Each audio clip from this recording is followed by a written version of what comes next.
Bismillahirrahmanirrahim. Assalamualaikum warahmatullahi wabarakatuh. Perkenalkan, saya Siti Rohmah, perwakilan dari kelompok 7 Konsep Dasar IPS. Kami dari kelompok 7 akan membahas tentang penegakan hukum, pelaksanaan HAM, dan pelaksanaan demokrasi di Indonesia. Poin-poin yang akan kami bahas yaitu penegakan hukum di Indonesia, pelaksanaan HAM di Indonesia, dan pelaksanaan demokrasi di Indonesia.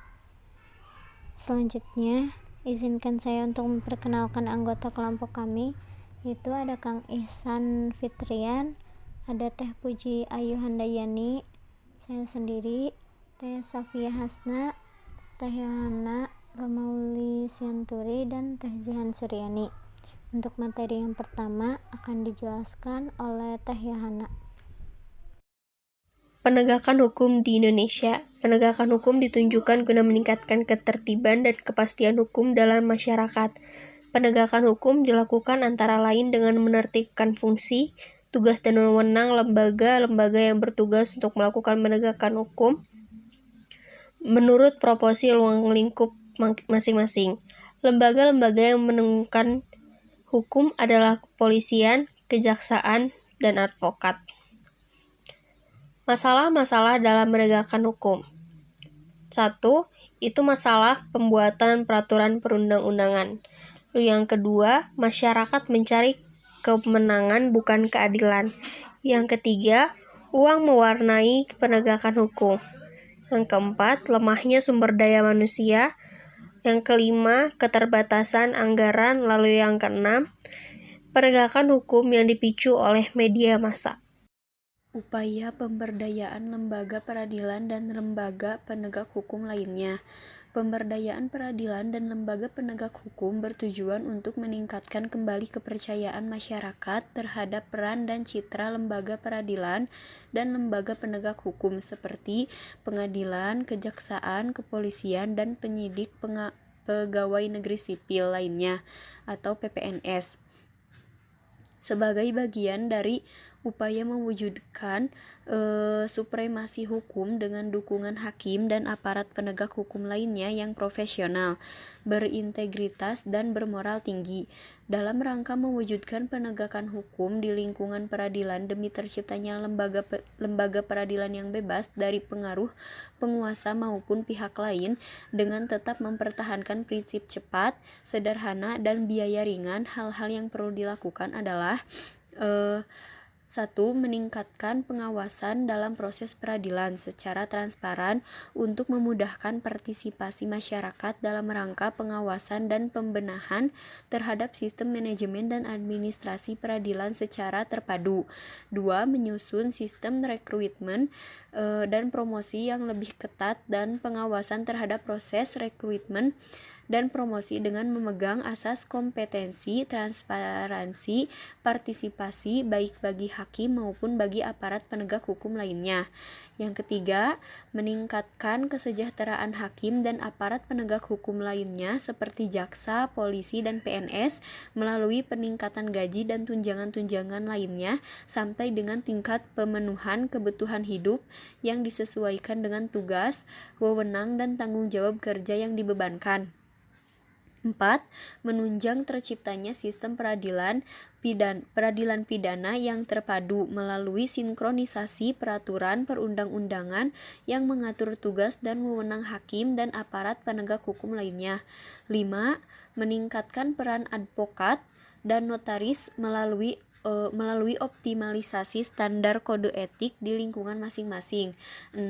Menyempurnakan kurikulum di bidang pendidikan hukum guna menghasilkan aparatur hukum yang profesional, berintegrasi, dan bermoral tinggi. 7. Meningkatkan kualitas hakim dalam melakukan penemuan hukum baru melalui putusan-putusan pengadilan atau jurisprudensi yang digunakan sebagai dasar pertimbangan hukum yang dapat digunakan oleh aparat penegak hukum di lingkungan peradilan. 8. Meningkatkan pembinaan terhadap integritas moral, sikap perilaku, dan pemberdayaan kemampuan dan keterampilan aparat penegak hukum. 9. mengembangkan mekanisme penyelesaian sengketa alternatif di luar pengadilan atau alternatif atau ADR, dan dengan memperbaiki upaya perdamaian di pengadilan. 10. Meningkatkan mekanisme pertanggungjawaban lembaga pengadilan kepada publik, kemudian akses masyarakat untuk memperoleh putusan pengadilan, dan publikasi mengenai ada tidaknya perbedaan pendapat di antara majelis hakim terhadap setiap pengambilan keputusan. Yang terakhir, melakukan pembinaan pemasyarakatan, baik pembinaan di dalam maupun di luar lembaga kemasyarakatan, agar bekas warga binaan dapat kembali hidup normal di dalam masyarakat. Untuk selanjutnya, ada pelaksanaan HAM di Indonesia. HAM atau hak asasi manusia adalah hak dasar atau hak pokok yang dibawa oleh manusia sejak lahir, yang secara kodrat melekat pada setiap manusia dan tidak dapat diganggu-gugat karena merupakan anugerah Tuhan Yang Maha Esa. Indonesia merupakan negara kepulauan berbasis hukum, di mana segala sesuatu bidang kehidupan diatur dalam badan hukum. Dalam hal HAM, negara memiliki peran sebagai tokoh utama dalam penegakan hukum. Maksudnya, negara memiliki tanggung jawab guna menegakkan, melindungi, memenuhi, menghormati, serta memajukan hak asasi manusia warganya. Pelaksanaan HAM di Indonesia masih belum sepenuhnya berjalan baik. Bahkan, bisa dibilang sangat rendah kualitas pelaksanaan HAM di Indonesia. Walaupun demikian, faktanya pelaksanaan HAM yang ada di Indonesia masih jauh dari kata ideal, bahkan sempurna. Ada tujuan dari pelaksanaan HAM di Indonesia, yaitu adanya keadilan sosial bagi seluruh rakyat Indonesia. Namun masih saja sering terjadi pelanggaran HAM yang dilakukan oleh masyarakat, bahkan pejabat negara, baik itu pelanggaran HAM berjenis langsung seperti perampokan, pembunuhan, pemerkosaan, dan masih banyak lagi, maupun pelanggaran HAM secara tidak langsung seperti korupsi, penyalahgunaan wewenang, ketidakadilan terhadap rakyat. Nah, maka dari itu dapat ditarik kesimpulan bahwa pelaksanaan HAM di Indonesia masih belum sepenuhnya berjalan baik, bahkan bisa dibilang sangat rendah kualitasnya. Sudah seharusnya untuk menciptakan HAM di Indonesia dengan sebaik-baiknya. Tokoh utama HAM di Indonesia itu para pemerintah. Sudah seharusnya melaksanakan kewajiban dan tanggung jawabnya terhadap HAM seperti yang telah tertuang dalam pembukaan UUD 1945 dari Anelia keempat, yaitu yang pertama yaitu melindungi segenap bangsa Indonesia, kedua melindungi seluruh tumpah darah Indonesia, yang ketiga memajukan kesejahteraan umum, yang keempat mencerdaskan kehidupan bangsa, yang kelima ikut melaksanakan ketertiban dunia yang berdasarkan kemerdekaan, perdamaian abadi, dan keadilan sosial. Sehingga dapat dipastikan apabila negara menjalankan tanggung jawabnya, maka HAM di seluruh elemen masyarakat dapat dipastikan dapat dijalankan dengan sempurna.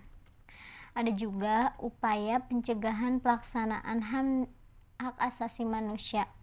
Upaya pendekatan keamanan dengan mengedepankan upaya represif menghasilkan stabilitas keamanan yang sangat stabil, namun dianggap banyak sekali menimbulkan terjadinya pelanggaran hak asasi manusia. Hal ini tidak boleh terulang kembali. Untuk itu, supremasi hukum dan demokrasi harus ditegakkan. Pendekatan hukum dan dialogis harus dikemukakan dalam rangka melibatkan partisipasi masyarakat dalam kehidupan berbangsa dan bernegara. Perlunya lebih memberikan desentralisasi melalui otonomi daerah dengan penyerahan berbagai kewenangan dari pemerintah pusat kepada pemerintah daerah. Perubahan paradigma dari penguasa yang menguasai dan ingin dilayani menjadi penguasa yang menjadi pelayan masyarakat dengan cara mengadakan perubahan bidang struktural dan kultural dalam rangka meningkatkan kualitas pelayanan publik untuk mencegah terjadinya berbagai bentuk pelanggaran hak asasi manusia. perlakuan yang sama terhadap kaum perempuan untuk menikmati dan mendapatkan hak yang sama di bidang politik, ekonomi, sosial, budaya, sipil, dan bidang lainnya, mematuhi konvensi perempuan sebagai yang telah diratifikasi dalam Undang-Undang Nomor 7 Tahun 1984. Kemudian ada dampak positif perkembangan HAM di Indonesia. Yang pertama, Indonesia bebas untuk beraspirasi, sehingga tidak ada pengekangan lagi dalam diri masyarakat Indonesia saat mereka mengeluarkan pendapatnya. Yang kedua, masyarakat Indonesia bisa dan berhak untuk menilai kinerja pemerintahan yang sedang berjalan secara langsung, sehingga memungkinkan kejadian pada masa Orde Baru tidak terulang. Yang ketiga, masyarakat Indonesia bebas untuk mendapatkan segala macam informasi ataupun berita dari berbagai sumber. Selanjutnya ada dampak negatif perkembangan HAM di Indonesia. Yang pertama, terkadang dalam mengaspirasikan pendapatnya, masyarakat sering berlebihan dan lepas kontrol serta keluar dari jalur yang benar. Hal itu terwujud seperti pada saat demonstrasi yang berujung dengan aksi anarki. Yang kedua, terkadang informasi dan berita yang berasal dari berbagai macam sumber belum tentu baik dan benar untuk dikonsumsi oleh masyarakat. Salah penerimaan informasi pun dapat membuat berbagai macam kekacauan yang dapat pula mengganggu stabilitas dan ketahanan nasional. Yang ketiga, dalam menjalankan kebebasan persnya, para pencari berita terkadang juga terlalu berlebihan, bahkan kadang ada yang rela melanggar kode etik demi mendapatkan sebuah berita. Hal tersebut sangatlah tidak pantas dan dapat mengganggu ketahanan nasional. Selanjutnya akan disampaikan oleh teman saya. Pelaksanaan demokrasi di Indonesia. Demokrasi berasal dari bahasa Yunani yaitu demos dan kratos. Demos artinya rakyat dan kratos artinya pemerintahan. Jadi demokrasi adalah suatu sistem pemerintahan yang seluruh rakyatnya turut serta dalam pemerintahan. Lebih singkatnya, dari rakyat, oleh rakyat, dan untuk rakyat. Pelaksanaan demokrasi ini di Indonesia dalam praktiknya menghadapi kendala yang bersifat politis dan ideologis. Sungguh pun demikian, demokrasi sudah menjadi pilihan politik yang diyakini sebagai salah satu bentuk sistem politik terbaik untuk mencapai efektivitas penyelenggaraan pemerintahan negara. Kan tetapi setelah mereka praktik kehidupan demokrasi masih mengalami pasang surut seiring dengan dinamika perkembangan politik di Indonesia. Setelah merdeka, bangsa Indonesia pernah menggunakan dan melaksanakan 3 macam demokrasi. Yang pertama, demokrasi liberal tahun 1950 sampai 1959. Demokrasi ini sistem pemerintahannya kabinet serta menteri-menteri diajukan oleh parlemen atau DPR dan bertanggung jawab kepada parlemen. Dalam sistem ini, kepala pemerintahannya adalah Perdana Menteri dan presiden hanya sebagai kepala negara saja. Sistem demokrasi ini membawa dampak yang cukup besar, mempengaruhi keadaan, situasi, dan kondisi politik pada saat itu. Adapun dampaknya yaitu pembangunan tidak berjalan lancar. Yang kedua, ada dalam sistem multipartai tidak ada lembaga legislatif, yudikatif, dan eksekutif yang kuat. Yang ketiga, munculnya pemberontakan di berbagai daerah seperti DITI dan MPRS dan masih banyak lagi. Dan yang keempat, ada munculnya ketidakpercayaan masyarakat kepada pemerintah.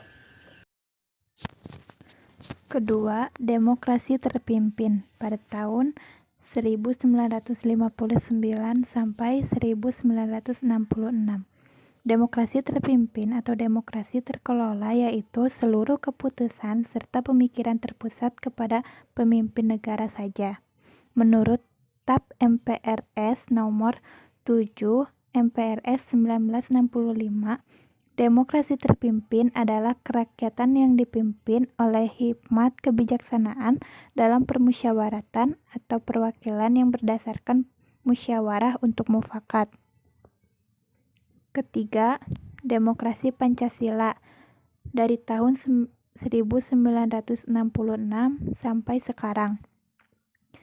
Demokrasi Pancasila adalah demokrasi yang merupakan perwujudan kerakyatan yang dipimpin oleh hikmat kebijaksanaan dalam permusyawaratan atau perwakilan ketuhanan yang Maha Esa. Prinsip-prinsip demokrasi Pancasila yaitu 1. Persamaan hak dan kewajiban bagi seluruh rakyat Indonesia. 2. Pelaksanaan kebebasan yang bertanggung jawab secara moral kepada Tuhan yang Maha Esa, diri sendiri, dan orang lain. 3. Keseimbangan hak dan kewajiban. 4. Pengambilan keputusan dengan musyawarah mufakat. 5. Mewujudkan rasa keadilan sosial. 6. Mengutamakan kesatuan dan persatuan nasional. 7. Menjunjung tinggi tujuan dan cita-cita nasional. Sekian materi dari saya. Terima kasih.